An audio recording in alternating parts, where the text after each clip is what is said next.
Radio Publique Africaine.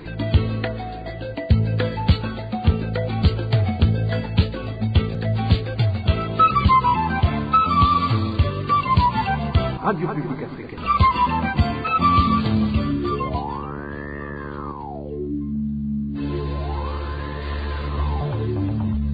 C'est le moment de suivre le journal parlé en français. À la présentation, Onésime Dushimagité. Nous sommes le 9 août 2021. Bienvenue fidèles auditrices, auditeurs de la radio publique africaine. À la une de l'actualité de ce lundi, l'administrateur de la commune Rango en province de Kayanza est accusé par ses administrés de violer les décisions judiciaires. Et en commune Kayokwe de la province de Mwaro, les membres du parti CNL sont intimidés par les administratifs locaux, les accusant de collaborer avec les radios travaillant à l'extérieur du pays. Au sommaire également, le non-suivi des cas positifs à la COVID-19 serait l'une des principales causes de la grande propagation de cette pandémie au Burundi. Au même chapitre, les habitants de la commune Kinyinya en province de Ruyigi demandent que le dépistage du coronavirus soit parmi les premiers examens faits aux patients qui fréquentent l'hôpital Kinyinya. Dans quelques secondes, le développement.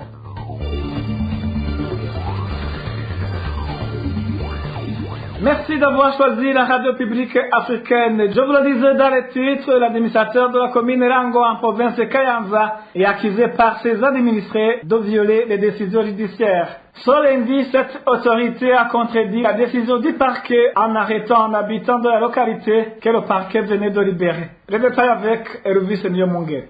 C'est ce dimanche qui nous Mbona Arias Michombero est arrivé dans sa famille dans le site Gasenyi, se trouve sur la commune Nyabibuye, après avoir été relâché par la justice du chef-lieu de province Kayanza. Ce lundi, il a été arrêté encore une fois par l'administrateur de la commune Rango en personne, Théosi Babao Kubrayo. Comme nous le témoigne cet habitant qui était sur place. L'administrateur est venu très tôt le matin dans notre secteur et il est parti avec lui. Nous ne savons pas de quoi il est accusé. Il lui a montré le billet de sortie attestant sa libération légale. La justice l'a innocenté. Pour le moment, toute la population est sous le choc car ils ne comprennent pas le pourquoi de cette arrestation. Innocent Mbona Louis a essayé de persuader l'administrateur, mais en vain. C'est toujours cette information. L'attitude de l'administrateur atteste qu'il avait une rancune contre cet habitant de sa commune. Il était 6 heures et personne n'était même encore pas parti au travail. Il lui a présenté son billet de sortie de cachot. L'administrateur en a fait une copie, mais après quelques instants, l'administrateur l'a exigé de le suivre. L'administrateur lui a dit qu'il ne sera jamais d'accord avec lui aussi longtemps qu'il sera à la tête de la commune. Innocent Mbona a été emprisonné avec ses voisins du site Gasenyi pour avoir contesté la décision d'un prêtre de la paroisse de la localité qui voulait faire passer un caniveau dans les bananiers de ces personnes. Innocent Mbona venait donc de passer plus d'un mois dans les cachots du commissariat provincial de Kayanza avant d'être branché. Toujours au chapitre droits de l'homme, les membres du parti CNL de la commune Kayokwe en province de Mwaro, intimidés par des administratifs locaux, les accusant de collaborer avec les radios travaillant à l'extérieur du pays. Depuis quelques jours, les appareils téléphoniques des membres de l'opposition sont fouillés pour voir s'ils communiqueraient avec des gens de l'extérieur du pays. 2 membres du parti CNL ont été arrêtés le matin de ce lundi par des agents de la documentation. Leurs familles réclament leur libération. Le point avec Dominique Claire, il approuve. Les membres du parti CNL et les autres militants du parti de l'opposition à commune Kayokwe de la province Mwaro sont persécutés par les Imbonerakure ces derniers temps. Ils sont accusés de collaborer avec les groupes rebelles et de livrer des informations aux radios qui diffusent depuis l'étranger.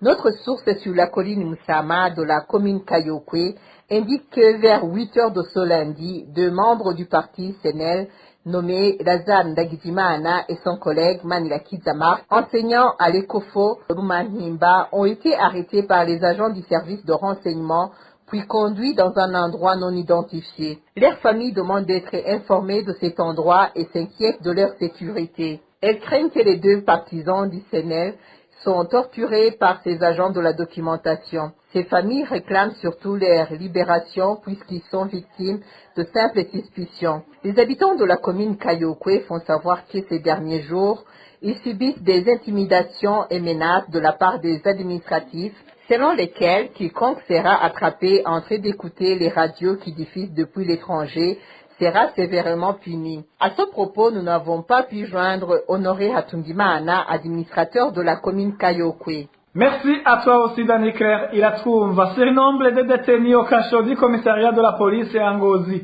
La capacité de ce cachot est dépassée de plus de 3 fois. Suite aux mauvaises conditions carcérales, des prisonniers commencent à tomber malades. Le point avec Eric Nyonzima. Le cachot du commissariat de police au chef-lieu de la province Ngozi mesure 5 mètres de longueur sur 4 mètres de largeur. Un cachot construit pour 35 personnes. Jusqu'au matin de son lundi, ce cachot contenait plus de 100 détenus. La cellule réservée aux genres féminins devait contenir 6 personnes seulement. Mais aujourd'hui, plus de 20 personnes y sont détenues. Selon notre source, en plus d'être mal nourris, ces prisonniers ne parviennent même pas à dormir faute d'espace. Ils s'assoient plutôt l'un sur l'autre. Certains d'entre eux sont actuellement atteints de maladies liées au manque d'hygiène et ne sont pas approvisionnés en médicaments. Il y en a ceux qui viennent d'y passer 3 mois. Le fait de ne pas être auditionnés et les mauvaises conditions de vie entraînent des tentatives d'évasion. La majorité est détenue pour l'infraction de vol ou encore les conflits familiaux. Les défenseurs des droits des prisonniers dans les provinces du nord du pays plaident pour l'audience de ces détenus conformément à la loi. Merci Eric Nyonzima. Au chapitre sécurité, au moins 4 provinces du pays ont enregistré des cas d'assassinat durant la semaine écoulée. La rédaction de la RPA a pu enregistrer un bilan de 5 morts dans ces différentes provinces. Les victimes ont été tuées dans différentes circonstances. Aimable Nishim. Les provinces qui ont enregistré les cas d'assassinat au cours de la semaine passée sont Bururi, Muyinga, Muramvya et Cibitoke. Une personne est morte au cachot du service national des renseignements en province Cibitoke. Selon nos sources, la personne est morte des suites de tortures lui infligées par les policiers qui l'accusaient de collaborer avec des groupes armés jeudi dernier. La victime n'a pas été identifiée. Mercredi, un certain Emmanuel Habimana a été poignardé dans un bistrot situé en zone Shombo, commune et province Muramvya. Les mobiles de cet assassinat restent inconnus. 8 personnes ont été arrêtées par la police pour raison d'enquête. Le même jour, en province de Muyinga, le corps sans vie d'une fille nommée Claudine Iradukunda, âgée de 20 ans, a été découvert dans la vallée Ndurumu du lac Nakiyange en commune Giterani. Son corps était en état de décomposition. La victime était disparue il y a 5 jours. En province Bururi, 2 personnes ont été tuées, poignardées. Il s'agit de Régine Nyonhuru et sa fille Kessi Iteka. Elles ont été poignardées sur la colline Mugendo Ndengo en commune Mugamba lundi dernier. À cet effet, 5 personnes ont été arrêtées par la police pour des raisons d'enquête. Merci à toi aussi, aimable Nishimwe. Après cette petite transition, nous abordons le chapitre santé. Le non-suivi des cas positifs à la COVID-19 sera l'une des principales causes de la grande propagation de cette pandémie au Burundi. Des agents de santé affectés dans le programme de lutte contre cette pandémie révèlent que les cas positifs renvoyés se confiner chez eux ne le font pas. Et le ministère de la Santé publique ne fait aucun suivi pour gérer ces cas. Les détails avec Marie-Ange Lacoste. Depuis la fermeture du centre de confinement de l'hôtel Sousse-du-Nil, les personnes testées positives au coronavirus qui ne sont pas dans un état critique sont renvoyées se confiner chez eux. Nos sources parmi les agents de santé font savoir qu'actuellement, ces malades ne bénéficient d'aucun suivi, que ce soit pour s'enquérir de l'évolution de leur état de santé ou vérifier s'ils respectent les mesures de non-propagation de ce virus. Les personnes testées positives à la COVID-19 qui ont été sous-suivies sont ceux qui étaient à l'hôtel Source du Nil seulement. Mais depuis qu'on a commencé les confinements à domicile, aucun suivi n'est fait. Donc un patient vient pour se faire dépister et s'il est testé positif, on lui donne des médicaments et il rentre pour revenir après 5 jours. Donc il continue à circuler librement, il va n'importe où selon sa volonté. Cette situation, ajoutent nos sources, serait à l'origine du taux élevé de contamination dans le pays. Par manque de moyens de prise en charge, certains établissements sanitaires optent pour le confinement à domicile. Aucun suivi n'est en train d'être fait ici dans le pays. C'est la raison pour laquelle même les propagations ne cessent d'augmenter dans le pays. C'est très grave. Pire encore, certains hôpitaux comme l'hôpital de Kiremba n'ont pas de moyens. Même les gens qui y avaient été confinés ont été envoyés à la maison car ils n'avaient rien à manger. Beaucoup sont envoyés chez eux pour prendre des médicaments, mais au lieu de cela, ils contaminent les autres.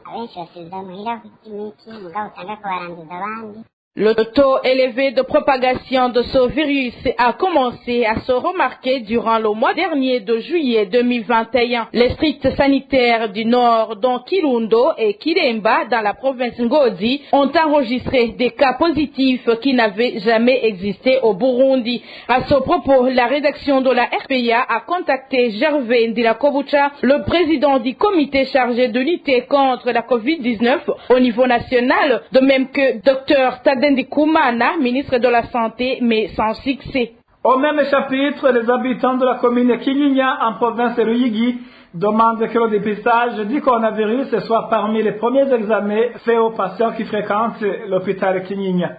C'est après que le virus ait été diagnostiqué chez des patients arrêtés depuis quelque temps à cet hôpital. Détecté après avoir déjà causé des dégâts chez le malade, certains en ont même succombé. Le point avec Francine Mahor. Dans un délai d'une semaine seulement, cet hôpital de Kinyinya a enregistré 15 cas de COVID-19 de 3 décès. Selon nos sources parmi les agents de santé de la province de Ruyigi, la cause de cette mortalité est le traitement tardif contre le coronavirus. Tous ces cas ont passé plusieurs jours sous traitement d'autres maladies.